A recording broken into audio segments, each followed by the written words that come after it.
Hello everyone and welcome back to Let's Play Final Fantasy IV. In the last part, we went back to Baron and found out our king died, but we killed the thing that was taking his place, so hey, everything's happy in the end, I guess. And we got access to our first airship, and thus we're going to be exploring the world for a bit. That's good. Exploration's always good because it opens up a lot of different options. Because, like, one of them in this game is going to the town of... Oh, you're at the town of Mithril. I was going to talk about that, actually. The two items I just got, by the way. The Mithril Staff can boost your spirit. Mithril Knife deals extra damage to ghost-type enemies, I think, or is it just general undead? One of the two. I wish I knew the answer to that question. I think it's ghost. Also, might I present probably the weirdest dance in the game? Is there any point to this? I think in this point, the dances are just a joke in the series, so they decided to keep it going. I think 5 was the last game to do anything remotely like it, though. That'd have been funny to see it in 6, though. Yes, I don't think 6 had any. 7... I guess you might count the... 7... Yeah, Don Corneo... The thing right before Don Corneo? I guess. 8, no. 9, no. 10 has squats. No, 7 has squats. 10 also had squats, I think. 10? No, 10 has Titus doing squats, but they don't do anything. 11, no. 12, no. 13, no. Yeah, 5 was like the last one. No, I guess that's right. Vaughn doesn't really don't do any stupid dance moves. Vaughn doesn't really do anything. That's he's actually a very good fighter. He's usually my main fighter apart from Ash. Yeah, they're good fighters, but oh my god, he does so little for the plot. I think why did they even make him the main character? I think they did it so they could first off have a player proxy, and so I think there was like some sort of contest where someone voted on designs or some shit. I forget. How did he win? I don't know. Either way, I want to buy that Mithril. Oh, it's so expensive! Yeah, I want to buy the entire Mithril set for Sid. You want to hold on to his prison garb, though. You also want to hold on to the wooden hammer, even though I just bought the Mithril hammer for a later section. Also, really quickly, I need to head back to Mysidia and get some extra holy arrows for stuff that's coming up. Also, might I add... That's so much foreshadowing. Yeah. Might I add, I love this party combination. It's a very interesting party combo, because you don't have any healer. It's completely offensive-based, really. But it leads to a lot of interesting strategies. Also, the Elder's up here now. We might as well tell him about Palom and Porum. Alright, cool. Oh. I actually didn't know you could tell the Elder that they did that. That's something I only learned I could do in like 2012 or so. And we want to head over to this town next. This is Agart, one of the least important towns in the game. Agart, it's not that unimportant. It has something sort of substantial in it. And my main thing is you're only here for one thing later on, and it only takes like 20 seconds. Corio and his what's it called? Observatory here is an interesting distraction, but it's more here just to foreshadow something way down the road. Ooh boy. Also, that moon was looking real red. I think they actually fixed that from the Super Nintendo version, because you could look at that thing in the Super Nintendo version, but I don't think the moon's actually red there. In the Super Nintendo version? I don't know, actually. I never thought so. There's also a couple of battle use items here, but they just sell them. Antarctica. Why do you find those weird things in the grass? The grass should either be frozen, burned, or struck with lightning. I have no idea. 4, I think. What is that old woman doing in the bathroom? Well, then when the sunstone is returned, what? Doing in the bed. That's what I meant. If you're brave, anything's a bathroom.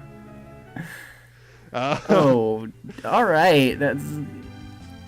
I don't even know how to recover from that. Whoops. Oh well. Oh, look at this! A castle that's just out of nowhere. I wonder what this could be. I'm doing a backup save here, by the way, because this area can actually be kind of challenging. Because this is one of the game's very few optional areas. This is Eblan Castle. This area is only here for you to get items. You're technically not intended to come here until about a third of the game from now, roughly. But I'm coming here now because the items that are here are better the items for us are now. so good. Like, you can get some of Cecil's best items for at least a good, I guess, considering how this progress is going, 2 or 3 parts, maybe? Yeah, more or less. There's also a couple of cottages in here, which are always good to get free. I believe cottages are... They're not full heals. They heal like 5,000 HP, I think. That's considered a full heal. Your characters don't get much HP in this game. Yeah.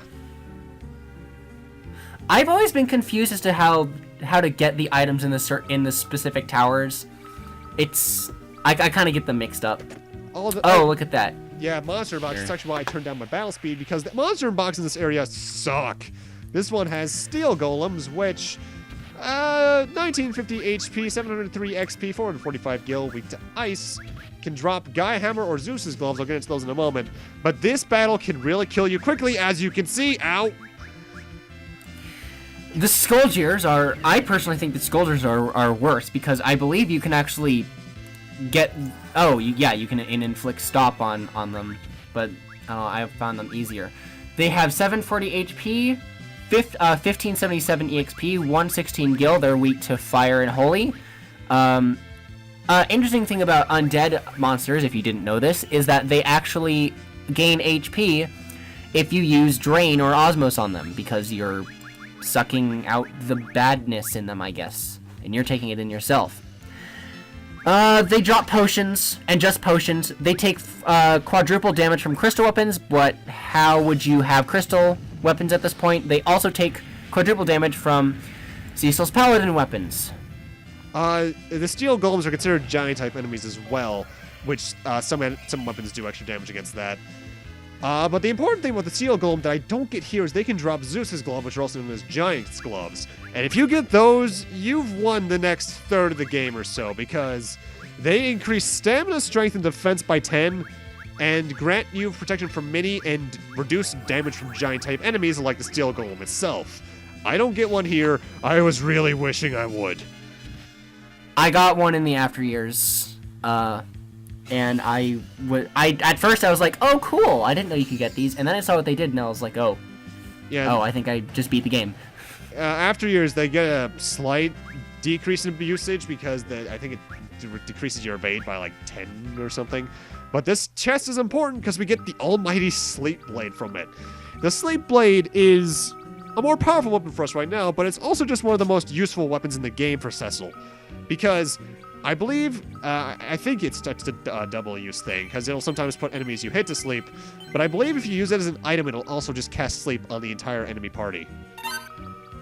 Oh, I didn't know it had that kind of effect. I might be thinking of another weapon, because at this point, something that we should probably tell the viewers, this part and the last part were recorded about 2 months plus after the few past parts prior to this.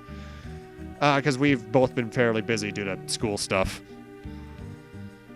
Which happens. Whoa, that's a lot of money. That's a lot of money.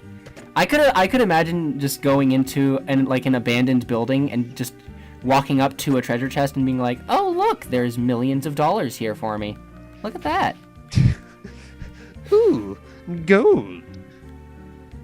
What I'm doing right now, by the way, is leaving so I can use a tent, because I took a bit more damage than I would have liked during that fight. The Steel Golem and Scourger monster in a box isn't even the hardest monster in the box in this area. Oh God, no.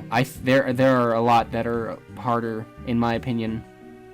And one of them you can put to sleep. One of them is actually weak to the Sleep Blade you get, which I assume is why you got it first. That and just due to the damage increase. This area. I hate this area. I do really like... Much. I like areas like this a lot in games, though, where it's just an optional area you can go to get some items, maybe help you along with the next area. I would have liked in 9 if you had the opportunity to revisit Burmecia. But you could, but there's just nothing there for you. Either way, next enemy is a Coeurl. 593 HP, 2,759 XP, 345 gil. No weaknesses, and they can drop the cat claws, which I guess is potentially useful. There's also the Lamia, which is Kenny's enemy. Alright, the Lamia has 1,200 HP, 2059 EXP, 143 gil. Doesn't have any elemental weaknesses. It can drop... let's see if I have this right here. Doesn't drop anything in the PSP version. Here we get the Blood Lance and Light Curtain. You want to hold on to Light Curtain for later. The Blood Lance is a weapon for someone that we can't equip yet, but it's not too useful either way. I have written in my notes specifically the physical, the Quarrels, and that's because I believe they can counter with Blaster. At least I think that's these Quarrels that can start doing that, which is more or less an instant kill. It's the worst ability. Oh, is this the one? This is the worst monster box in the game. You can get between... You can get between 3 and 6 Mad Ogres here, I believe. You want 3. What you want to do here, multi-target Mini to start because they're susceptible to it. Then you sleep as soon as you can. Because you want to get them minimizing your damage as much as you can, really. At that point, just go physical attacks. These guys really suck, and in terms of their stats, 2,000 HP, 2,359 XP, 270 gil, no elemental weaknesses. They can drop. What's their strength stat? Their strength stat in the PSP version is 86. Oof. Yeah, that's pretty high for this point. They can drop a few interesting items, though. They can drop Bacchus Wines, which is Berserk, Twist Headbands, Power Armlets, and the Giant's Gloves. Let me get what all those do up, actually. Twist Headband in Final Fantasy IV prevents Confuse, and Power Armlet in 4... bonus of 5 to strength and +2 defense, and magic evasion. It's actually pretty good too. Once you get the mini, you don't have much to worry because they can deal, I think, at the most 2 damage to you. But at this point, I really probably should be considering getting them back up, but I actually forget how I go about this fight from here on. Alright, I'm just going to use Raise Good because that sweet, sweet experience points needs to go to everyone. Sometimes what I like to do is, if there's one character that I know won't be joining us for a really long time, I just go ahead and kill off everyone else and then give it to Cecil. Yeah, that's a potential strategy. One thing I could recommend if you're new to the game is to wait until after the next area to come here, just so you have that extra experience. Because the Eblan Castle is not kind to newcomers at all. This is just something I know I can do because I'm experienced enough to know exactly how to react in these situations. That's not me, because the first time I played this game, I was like, how do I even do something like this? To say the least, I kind of sort of died. Yeah, and I died here in my first playthrough too, and it sent me back about 2 hours because I hadn't saved since before I went to Baron. Oh, yikes! Yeah, that was painful. Thankfully for this LP, I was saving basically every part. Well, I guess now that you have more experience behind your belt, you're like, oh, I should probably do that next time. Yeah. Admittedly, Mad Ogres, though, are an enemy I love because... Oh, first off, you get a silver apple for that. Just, as usual, if you get any silver or golden apples throughout the game, just store them for later. Because Mad Ogres, more than any other enemy I can think of, really gave me that catharsis feeling when I encountered them actually later on in the game. Also, I'm buying more of the Headband, Kenpogi, and Silver Armlets, 2 of each, for the next major area because they raise your strength. It's really funny that you talk about that catharsis moment when you ran into them later, because that was me with the Grand Dragon in 9. Oh, yes. Oh, God. And then the Gimme Cat's like, give me a diamond, and then I believe him, and then he's like, I steal your shit. That reminds me, have you ever attempted to actually beat the friendly Yan? I've done it once. I have done it once. Oh, you've actually defeated it once? Yes. It's not easy. I'm sure it's not. You need to have, like, Uber stats with all the best stuff, and... Oh, dude, I wasn't even Uber. I was level 60. How did you even survive its counterattack? Luck. I assure you, it was luck. Either way, welcome to Troia, which is rare in that, first off, it's a matriarchy in this world, and it's run by a group instead of an individual. I forget exactly how to pronounce it. It's like Epos or something. But... Epics? I forget. What they're telling us is if Yeah, we can take their crystal, but we need to get it back from a dark elf who's taking it to the Lodestone Cavern to the northeast. And the Lodestone Cavern's a dangerous area because anything metallic in it is weighed down to the ground, and that influences you in gameplay. As we'll see, anyone who has a metallic equipment on gets paralyzed, and if your entire party has it on, game over. Hey, Edward! You're alive! Somehow. I'm more surprised you lived than Yang.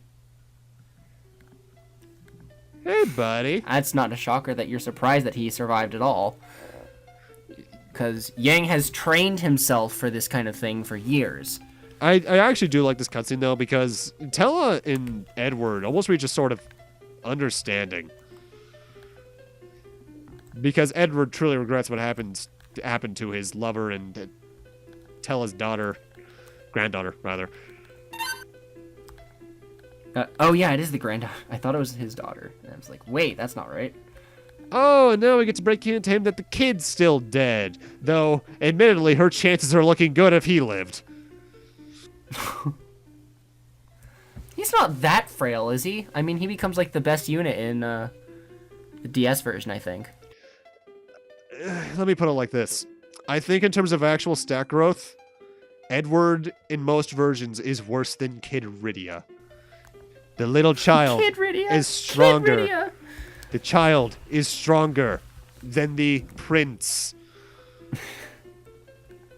Gotta have some bad lords, right? Roy? Either way. I hate how truthful that is. It hurts. Edward, realizing that he can't go with us, is just going to give us this whisper weed in case we need him.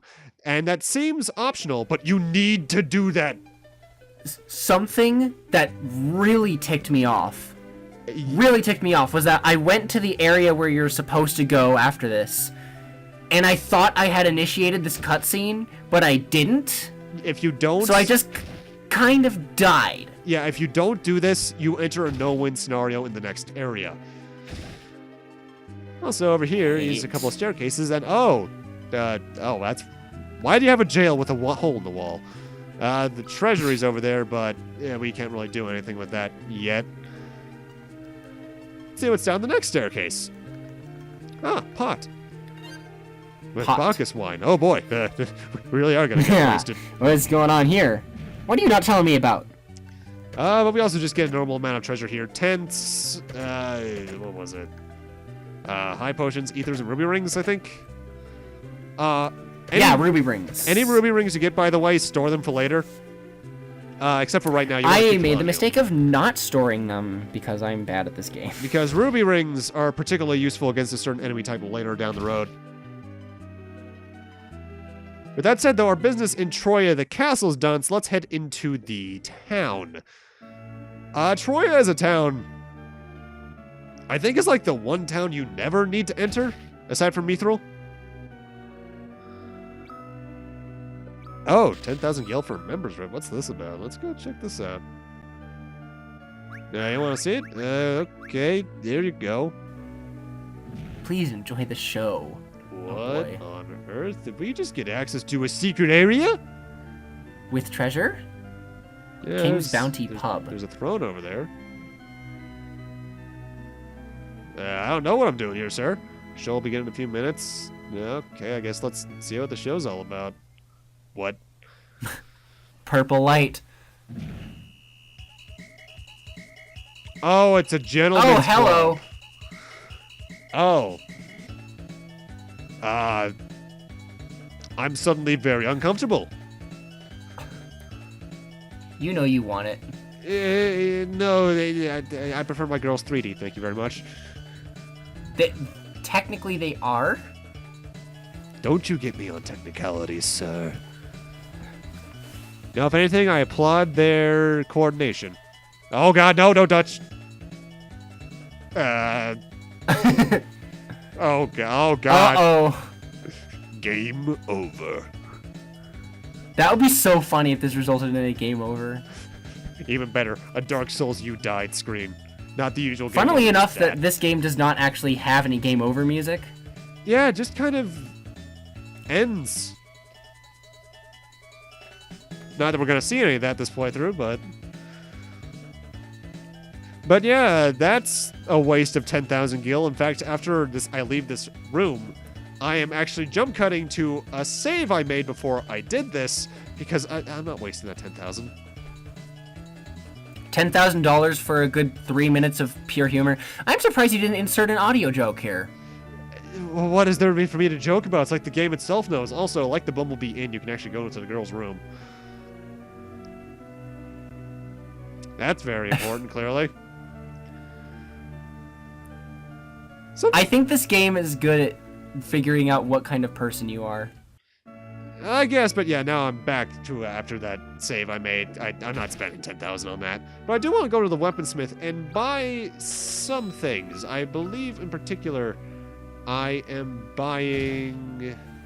A great bow for one, because I saw you do that just now. Yeah, just a great bow, I think, because I'm having trouble finding anything in my notes. That's weird. I did, by the way, in a few moments, I am going to be... wow, yeah, but it's just a great bow. There we go. But there's also a few items for us to get around in Troia, and in a few moments, I'm actually going to be storing stuff with a fat chocobo.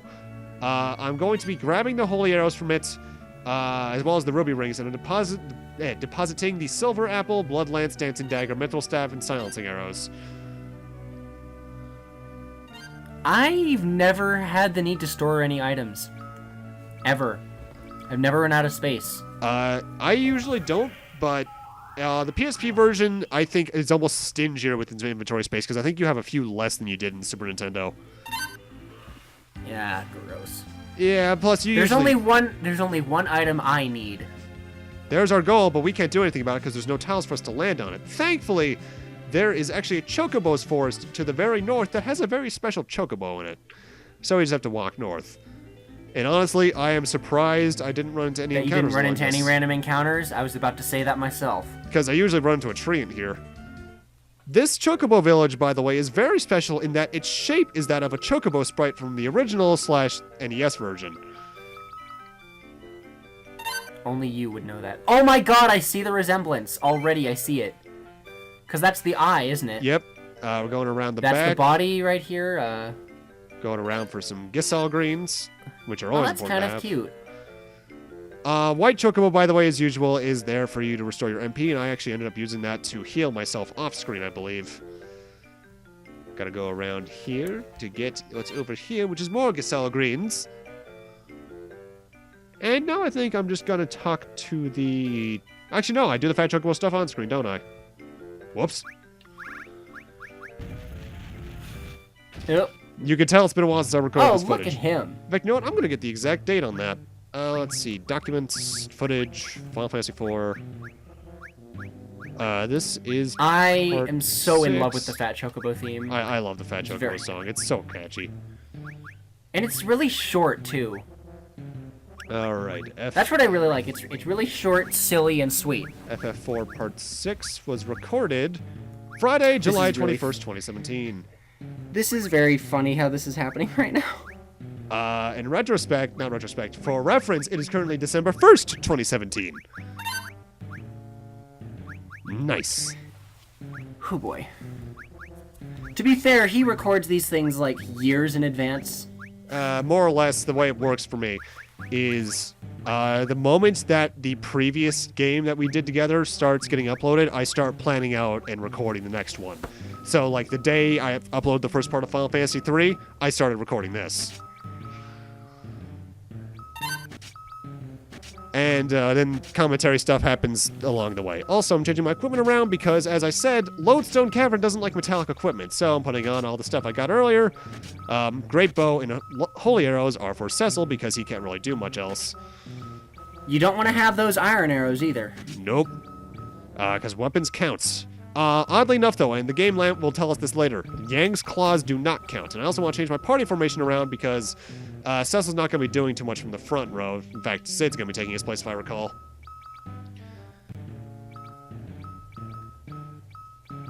And I believe that is it. Or is it? I don't know what I'm doing right now. I'm going on way too long with this. There we go.